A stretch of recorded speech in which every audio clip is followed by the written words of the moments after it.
सुंदर दिवसाच्या सुंदर शुभेच्छा मंडळी. कामाच्या गडबडीत माझ्या चेहऱ्याला पीठ लागून गेलं होतं, याकडे माझं लक्षच गेलं नाही.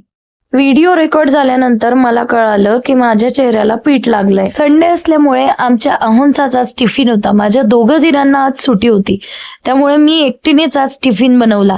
जाऊबाईला म्हटलं कर तू आराम, आणि मस्तपैकी टिफिन बनवला. नाश्त्याला डोसे बनवले आणि त्यानंतर आमचा प्लॅन होता, म्हणजे माझा आणि माझ्या दिराचा बाजार घ्यायला जायचा, म्हणजे भाजीपाला आणायला जायचा. बघा ना, नाशिकची सध्याची परिस्थिती अशीच आहे. प्रत्येक रस्ता असा फोडलेला आहे.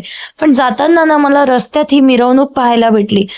बाजारात जायच्या आधी आम्ही आमच्या मामांकडे गेलो होतो आणि तिथे गेल्यावर त्यांचे हे लवबर्ड्स पाहून तर दिवसच बनला आमचा. आणि मग नंतर पोहोचलो आम्ही बाजारामध्ये. नाशिकचा भाजी बाजार खूप मोठा आहे आणि तिथे गेल्या गेल्या सगळ्यात आधी मला माझ्या आवडीची गोष्ट दिसली आणि तीच मी सगळ्यात पहिले घेतली. ते म्हणजे करवंद, आमच्याकडची डोंगराची काळी मैना. मला तरी असं वाटतं की प्रत्येक बाईला ना त्यांच्या ज्वेलरीची, कपड्यांची शॉपिंग करण्यापेक्षा भाजी बाजारात येऊन भाजीची शॉपिंग करायला त्यांना जास्त आवडत असेल.